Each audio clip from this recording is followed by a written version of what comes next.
Bihe vyiza kuri mwese banywanyi bacu mubana natwe mu makuru n'ibiganiro dutambutsa kuri no shana ya YouTube ya ICTV bashikiriza amakuru n'ibiganiro bitandukanye babivugwa irya nino amakuru yihuta dushikiye kano kanya nuko ibintu vyamaze gukomera mu gihugu c'u Burundi aho perezida Ndayishimiye ahejeje gupfunga abahora bamucungera umutekano aho bivugwa ko boba bari muri wa murwi ugomba gutembagaza ubutegetsi bagiwe. General Prime Niyongabo n'umukuru w'ibiro vy'igisirikare aranurwanurwa ko yoba ari muri ariko barategura gutembagaza ubutegetsi bwa perezida Ndayishimiye. Haravugwamwo kandi uruhara rw'umushikiranganje wa mbere muri kino gihe General Alain Guillaume Bunyoni ndetse n'imikoranire ya hafi ya General Bunyoni ndetse n'umushikiranganje wa mbere muri kino gihe General Ndirakobuca Gervasi. Umushikiranganje wa mbere muri kino gihe ni Gervasi Ndirakobuca, ntabwo ari General Alain Guillaume Bunyoni, ahubwo General Ndakugarika yasubiriye General Alain Guillaume Bunyoni. Bunyoni nawe yagirijwe ko yoba yari yateguye gutembagaza ubutegetsi. Mu minsi iheze perezida Ndayishimiye yarumvikanye ariko aridoga avuga ko hari abantu bariko barabuza igihugu gutera imbere bakanakibuza ko kironka igitoro, bakavuga ko Uburundi budafise ubushobozi bwo kuriha ico gitoro. Ariko icababaje abarundi gusumvya nuko umukuru w'igihugu yasubiye akavuga ko abo bantu yabababariye. Abantu bakibaza igituma umukuru w'igihugu ashobora kubabarira abantu bariko barasambura igihugu ku rwego rugezaho aho perezida Ndayishimiye muri kino gihe ariko aravugwa cane ko adashoboye gutwara Burundi kandi ko hari ibihangange vyoba vyamuboheye amaboko imugongo bituma adafata ingingo. Ivyo bihangange perezida Ndayishimiye akora ko agasha vyoba ari vyandeka yemwe. Icuka si ciza, inzu iriko irasha, umuriro uri kuraka mu bihangange mu butegetsi.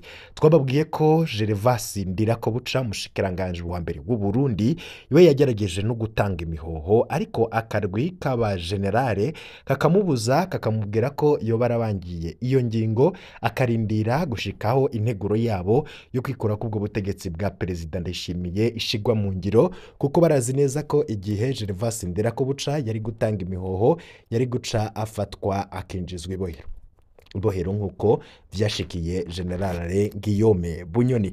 Gutyo rero umugambi wo gutembagaza ubutegetsi bwa perezida Ndayishimiye ugeze kure.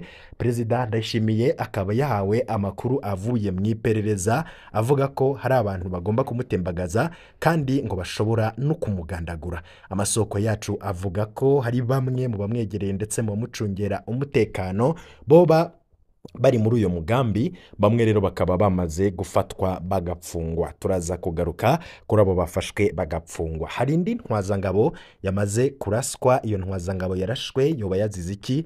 Murano makuru turaza kubaha idonido. General Prime Niyongabo no mukuru w'ibiro by'igisirikare. General Ngabo akaba ari umuntu adakunze kuvuga cane, biboneka ko abafise ibintu yicaranye kandi anyegeje. General Prime Niyongabo amaze igihe kitari gito atavuga, ariko nanone mu misi iheze nko mu mezi 4-5 aheze General Prime Niyongabo yarakoze urugendo mu makambi yose y'igisirikare agenda aratanga inyigisho zidasanzwe, ndetse bamwe babona ko vyo bari ibintu bikomeye vyo bigiye kuba ngaha mu gihugu c'u Burundi. Turaza kubabwira ivya General Prime Niyongabo ndetse n'icuka kibi kiri hagati ya General Niyongabo n'umukuru w'igihugu Ndayishimiye Varisito. Ndakwibutse ko General Prime Niyongabo nawe hari igihe yaragiye gukugwa na General Neva, ariko Ndirakobuca akamuryamako. Arivyo bivugwa ko muri kino gihe rero yoba ariko arafasha Ndakugarika kugira nawe ntakugwe mu mabanga nk'uko nyene nawe yabimufashije mu gihe Neva yari yasize dekret kura mu mabanga umukuru w'ibiro vy'igisirikare General Prime Niyongabo, ariko Ndirakobuca akanka gose gusinya iyo dekret, akavuga ko bidakunda ko General Prime Niyongabo ashobora gukugwa mu mabanga. Ico gihe Ndakugarika yaragifise ijambo, ico gihe yaragikomeye, ariko muri kino gihe biboneka ko inguvu za Gervasi Ndirakobuca zamaze kugabanuka gose, akabona ko rero atayindi nzira ihari yo kwikingira atari uko bakwigiza kure General Neva. Murano makuru turaza kubaha amakuru ateye ubwoba adasanzwe biriko birabera mu butegetsi, n'amakuru menshi cane adasanzwe kandi tugize imisi turabaha, ariko ayo tubandanya kuronka n'amakuru ateye ubwoba kandi adahumuriza. izo ni ingingo nkuru nkuru tugiye gushimikira ko ano makuru yacu. Wifuza kuraje uba mu bambere bashikirwa n'amakuru mwene nkaya, urafyonda kuri subscribe canke kuri wowe ukoresha YouTube iri mu rurimi rw'igifaransa uraraba handitse ijambo s'abonner maze ufyonde ko unasangitse bagenzi bawe kugira ko turaja turonka bishasha, uraje uronka notification ko dushize ko izo nkuru. Ivyo rero vyose bikaraja biragufasha kugira umenye ibivugwa irya nino, na rirya tuba dufise amakuru dashobora kuronka handi hariho hose kubera amasoko yacu atandukanye. Tuba dufise n'amasoko aba yegereye ubutegetsi ndetse n'ari mu nzego z'umutekano. Ayo makuru rero nta handi ushobora kuyaronka atari kuri no chaîne ya YouTube ya ICTV yabemereye kuja irabashikiriza amakuru atandukanye abavugwa irya nino. Tugize igihe turabaha amakuru menshi abavugwa, amakuru aba agarukwa ko turabaha amakuru y'inyinyurana riri mu bihangange, umwikeko ndetse no kutumvikana kuri muri izo ndongozi nkuru nkuru z'igihugu. Ivyo bikaza bikurikirwa n'ibibazo bidasanzwe biri mu gihugu c'u Burundi.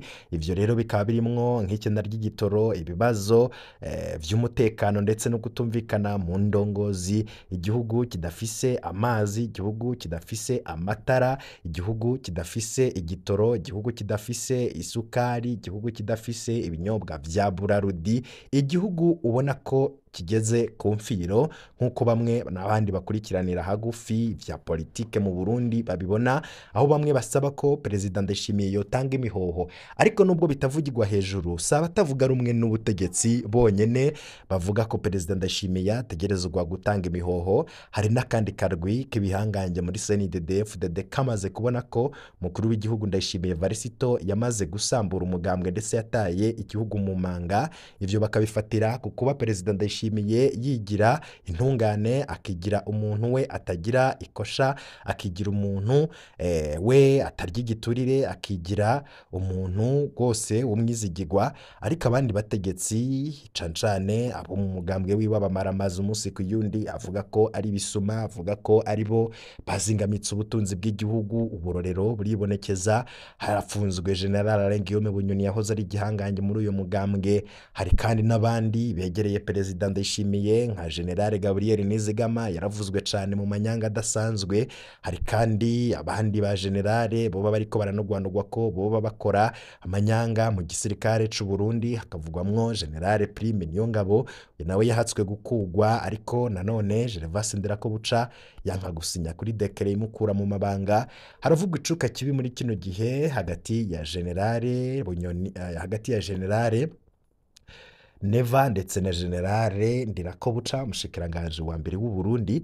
Icucuka rero kikaba carunyuwe nuko Perezida Ndayishimiye yoba ariko arigiza hafi umuryango wiwe, akigiza hafi abegereye cane umugore wiwe Angelina Ndayishimiye. Ariko nanone ivyo bikabangamira cane Gervas Ndirakobuca, aho muri kino gihe aboneka nk'umuntu uraho ari nk'igishusho ataca afasha, kandi ko n'ingingo ashobora gufata zitemerwa kubera ko umutambukanyi w'umukuru w'igihugu aba yavyitambitse. Gutyo rero akanka ko bimwe mu bikorwa bija mu ngiro. Icashavuje cane kandi nanone bamwe mu bategetsi n'ukuntu umukuru w'igihugu aho kurondera inyishu zirama ku kibazo c'igitoro, umukuru w'igihugu yaciye avuga ko ivyo bintu avyifatiye mu minwe. Abategetsi bose nabari kugira utwigoro kugira ico gitoro gishobore kuboneka, bigirayo baravuga bati ntitwokwitambika umugambi w'umukuru w'igihugu, katumureke turabe ko azobishobora. Gutyo rero abashinze ishirahamwe rijejwe ivy'igitoro, igitangaje gusumvya nuko iryo shirahamwe ryoba ari iry'umutambukanyi wiwe. Iryo shirahamwe ryitwa Prestige akaba ari ryo ryagiye muri ivyo vy'igitoro, ariko nanone vyarabataye kuwa amazi. Gutyo rero arico catumye Gervas Ndirakobuca avuga rwose ko ivyo vy'igitoro atanyishu afise kuko wagifashe mu minwe arazwi. Yasavye abarundi ko boja kubaza uwo yagifashe mu minwe igituma atabazanira igitoro. Perezida Ndayishimiye ubwiwe yaravuze ko abategetsi bagomba ko abakura mu mabanga, arico gituma bakora amakosha, arico gituma bahemuka, arico gituma bakora ibintu vy'agacamutwe birimwo nko gutuma igitoro kitaza mu Burundi kugira bakure. Perezida Ndayishimiye ati bagomba kunsiga jenyene, ariko narabababariye, tuzobandanya turi kumwe. Perezida Ndayishimiye arazi neza ko hari abantu bamugwanya kandi ngo yaramaze no kubamenya, ariko igitangaza gitangaza abarundi ni ukuntu uwo mukuru w'igihugu aterekana abo bantu bishe igihugu, ahubwo akavuga ko azobagumana ngo kugira adatwara igihugu wenyine. Bamwe babona ko Perezida Ndayishimiye ahubwo ari we yari akwiye gufatwa agapfungwa kubera ko ariko arahonyanga ibwirizwa shingiro, abahemukira igihugu ndetse n'abahemukira abanyagihugu akabamenya ariko ntagire ico akoze, kandi ari we ari ku mutwe w'igihugu, ari we ategerezwa gutabara igihugu, akaba ariko arakingira abanyabyaha. Ukingira umunyabyaha nawe aba ari umunyabyaha. Perezida Ndayishimiye nawe muri kino gihe ntiyorohewe, ariko bariko baramugera iminwe, gukurwa ku butegetsi, gutembagazwa ndetse no kugandagurwa ni bimwe mu biriko biravugwa cane muri ivyo bihangange vyegereye ubutegetsi. Twigarukire mw'idonido ry'amakuru natanguye ndakubwira mu buryo bw'ipfunyapfunyo, nizera ko wamaze gufyonda kuri subscribe. Ibintu vyakomeye cane, intwazangabo zibiri zicungera Perezida Ndayishimiye zarinjiye ibohero mu ndwi iheze. Iyi ntwazangabo yarishwe, iyindi ntwazangabo yarishwe. Ibintu biteye ubwoba cane kandi vyatanguye kwerekana kirya cuka kibi kiri mu butegetsi, vyatanguye kuja ahabona. Ivyo twahora tuvuga bamwe bakadutuka ngo turiko turacafuza igihugu, abandi bati muriko muracanishamwo inzego, Burundi buratekanye, ibimenyetso vyatanguye kwigaragaza. Aya namwe mu makuru yaranze igisirikare c'u Burundi mu ndwi iheze, benshi bakaba baratewe amakenga bumvise ko intwazangabo zigendanira umukuru w'igihugu zafashwe zica zijanwa mu mpimba zija gufungwa. Ivyo bikaba rero vyabaye mu gihe hari n'ibihuha bivuga ko hoba hari abashaka gutembagaza Perezida Ndayishimiye. Twaratohoje turamenya ico abo basirikare bafatiwe. Twarabajije n'amakuru avuga intwazangabo yiciwe mw'ikambi mu Gatumba mu mpera y'indwi iheze. Intwazangabo yoyo yoba yarazize iki? Amakuru adasanzwe twamaze kumenya ndetse dufitiye n'ivyemezo aremeza ko Lieutenant Colonel Eric Ndikumakenge ndetse na Majoro Barthelemy Sindaye bazize amahera ya Perezida wa Chad. Kuwa gatatu uheze niho Lieutenant Colonel Eric Ndikumakenge na Majoro Barthelemy Sindaye binjiye ibohero rikuru rya Mpimba inyuma y'iminsi mike bapfungiwe mu gasho ka polisi militaire. Naho hari abibajije ko zino ntwazangabo zo mw'ikambi ya PCP ngo zoba zashatse guhungabanya umutekano w'umukuru w'igihugu, twasanze atari vyo. Izi ntwazangabo zagirizwa ko zanyuruje imiliyoni 42 Perezida Mahamat Idriss Deby wa Chad yasigiye abasirikare bari bajejwe umutekano wiwe mu rugendo yahoramwo mu gihugu c'u Burundi.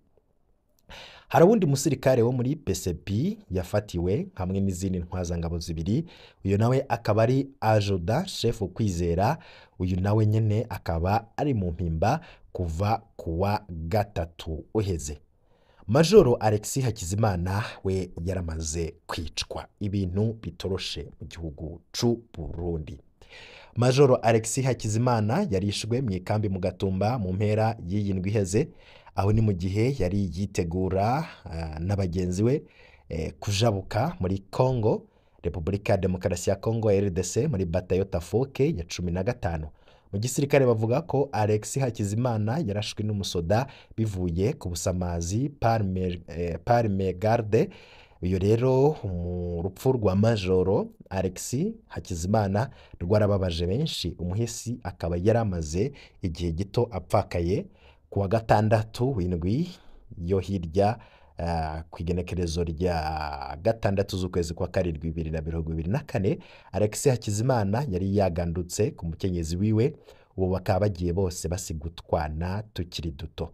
Ni inkuru ibabaje kandi twavuga ko duhojeje gose umuryango w'umuhisi Majoro Alexis Hakizimana. Imana imuhe inguvu zo kwigumya mu bihe bitoroshe barimwo muri kino gihe. Ibintu rero birabandanya kumera nabi mu gihugu, mu gihe indongozi zikekwa. Haravugwa ko hari abegereye Perezida Ndayishimiye boba bariko baramutegurira akantu. Biravugwa ko kandi Generale Prime Niyongabo na Ndakugarika baba bamaze kugira urunani rudasanzwe. Ivyo rero bikaba vyerekana icuka kibi kiri mu bategetsi. hari n'urupfu rubabaje cane rwabaye mu Kirundo muri komine Bugabira aho yapfuye nyuma yo guhagarikwa n'abapolisi, abanyagihugu bakaba basaba ukuri. Uwo akaba ari umunyagihugu w'umusore yapfuye mw'ijoro buca ry'ejo hahise yitwa Ntatinya Rukundo, yapfiriye mu kirindiro c'abapolisi kiri ku mutumba Kiyonza. Intandaro ya vyose ngo mw'ijoro ryo kw'igenekerezo rya 11 z'ukwezi kwa karindwi 2024 abapolisi bo kuri ico kirindiro barafashe uwo munyagihugu Rukundo mu gihe yariko arataha. Mu kumuhagarika ngo abapolisi bamwagirije ko yagerageje mu kunwa inzoga canke se ngo yarengeje mu kunwa inzoga yaborewe ngo no kunwa urumogi. Bakaba rero bamuhagarika, baciye bamutwara mu nzu bapfungiramwo abantu aho nyene Kiyonza. Bukeye igenekerezo rya 12 z'ukwezi kwa karindwi 2024 abapolisi baciye bamenyesha ko wa munyagihugu yapfuye yiyahuye muri iryo joro nyene. Ikiziga ciwe kikaba carerera indani mu nzu.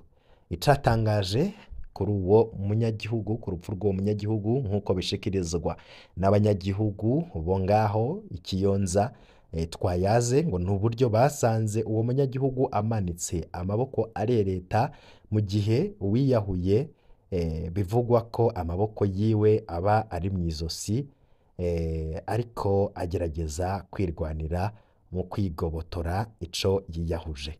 Ikindi cateye amakenga abanyagihugu nuko aho uwo munyagihugu yarapfungiwe ata kintu na kimwe kihari yari guhagararako mu kwiyahura, yaba intebe canke imeza, eka nta n'ikindi kiri muri iyo nzu yari gukoresha mu kwiyahura nk'ikamba canke umugozi. Tukaba twomenyesha ko mu matohoza twakoze muri iyo nzu uwo munyagihugu Rukundo yarapfungiwemwo hari uwundi munyagihugu agira kabiri yarahapfungiwe. Uwo wundi akaba yari yafashwe ubwa mbere Rukundo yari yaje ahamusanga. Muri ayo matohoza kandi twakoze uwo munyagihugu wundi we avuga ko atazi uko mugenzi we Rukundo yiyahuye ngo kuko yari mu kindi cumba, bivanye n'uko iyo nzu isanzwe ifise ivyumba bigabuye. Uwo munyagihugu aremera ko Rukundo bakimushikana mu gasho baryamye hamwe, ariko mu nyuma Rukundo ngo yashatse kumushwanira nawe aca aja kurara mu kindi cumba, ariyo mpamvu atabaye akimenya uko Rukundo yahavuye yiyahura. Ivyo vyose rero bikaba vyateye amakenga abanyagihugu. Ayo makenga y'abanyagihugu rero niyo yatumye ejo hahise haba uruhagarara rudasanzwe aho kuri uwo mutumba, aho abanyagihugu bagumye bagiriza abo bapolisi kuba banize uwo munyagihugu Rukundo, baca batako baramumanika kugira babeshe ko yiyahuye. Gushika ubu abanyagihugu ishavu riraniga basaba ko ukuri kuja habona, hagakorwa amatohoza yimbitse kuri urwo rupfu rubabaje rwa Rukundo. Twamenyesha ko Inyamirama bifise iyo dosiye imenyesha ko amatohoza akibandanya kuri urwo rupfu. Ivyo rero akaba ari ibintu bidasanzwe vyinshi biba bibera mu gihugu c'u Burundi, aho bamwe babona ko ari akamaramaza. Ibara rindi ryaguye mu ntara ya Ruyigi, hari umwe mu bacungera uruhongore kama rwa Ruvubu bamutoye ari ikiziga, akaba yitwa Jean Mbere Kimasi Nzikoruriho, akaba avuka ku mutumba wa Gashurushuru neza na neza mu gacimbiri ka Kireka, ni muri komine ya Butezi ntara ya Ruyigi. Kwa 12 yazindutse mu gatondo ariganira umutambukanyi wiwe ko agiye ikarusi, aho naho ngo hari uwabo bari bavuganye ko azomuzanira imbuto z'ibitunguru, bagahurira muri urwo ruhongore kama. Ariko rero wa mutambukanyi yararindiriye ko wiwe agaruka, aba yaramushikira aramuhebura. Kwa 13 mu kakaro 2024 niho yaca atabaza abatware, abo nabo batohoreza iyo yatwagwa ku biro vy'urwo ruhongore kama, naho nyene baramuhebura iyambu. Bahavuye rero baja kumurondera muri Ruvubu, niko kumutora ikiziga hari igihe c'isaha 9 z'umuhingamo kuri ico kiziga bikaba biboneka ko yatemagujwe ibipanga mu mutwe. Ababanyi biwe bakaba baciye bagerageza kuja gutora ico kiziga kugira bagihambane iteka. Abakoze iryo bara nk'uko amakuru dukura mu ntwaro abimenyesha ntibaramenyekana, ariko rero abahigi n'uwo nyene kumuzanira ibitunguru baza ku isonga ry'abo amatohoza aherako, kuko vyikekwa ko aribo boba baramugandaguye. Ibintu rero ntivyifashe neza mu gihugu. Twababwiye ko icuka atari ciza mu ndongozi nkuru z'igihugu. Twababwiye abegereye Perezida Ndayishimiye boba bamaze gufatwa bagapfungwa, nubwo amakuru twakuye mu masoko yegereye ubutegetsi yo avuga ko abo bantu boba barariye amafaranga ya Perezida wa Chad. Hari andi makuru avuga ko ivyo vyoba ari ukuyovya uburari ndetse no kugerageza kunyegeza ibiriko birabera mu butegetsi, ngo kuko abo bantu bapfunzwe begereye Perezida Ndayishimiye boba baragomvye kumuhungabaniriza umutekano kandi boba bari mu mugambi wo gukora ibara mu gihugu. Ivyo rero bikanavugwa ko hoba hari abasirikare bamaze guhabwa itegeko na General Prime Niyongabo afashijwe na Ndakugarika Gervasi. Iryo tegeko ririmwo ibiki? Gervasi Nderakobuca ariko arakorana gute na General Prime Niyongabo?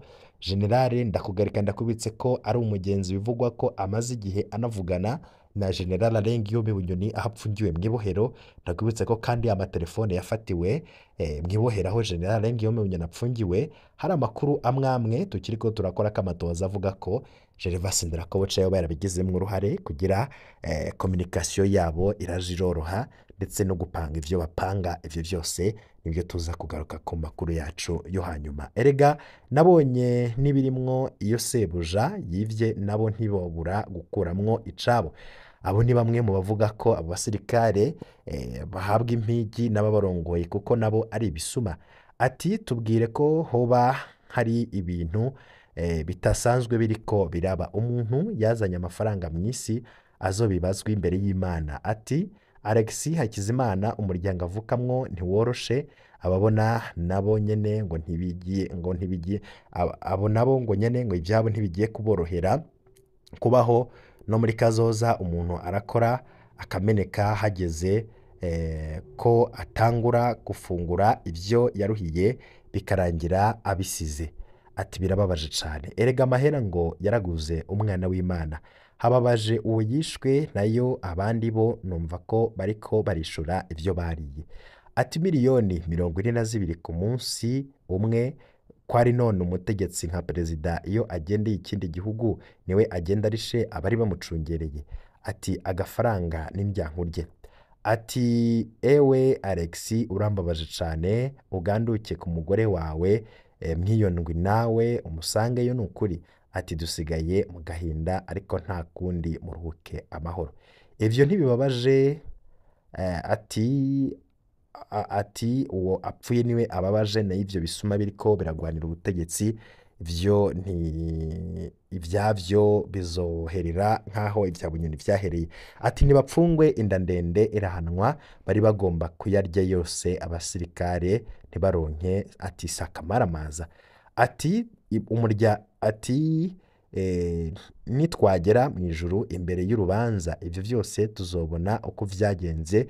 Imana izozana video y'amabi yakorewe abantu, hama tuzifata ku munwa abasambanyi, abicanyi, abasuma bose bakora ivyaha mw'ijoro. Imana iraje ibitwereke. Hahiriwe abamesa impuzu zabo mu maraso Yesu yaviriye ikorokota. Amena.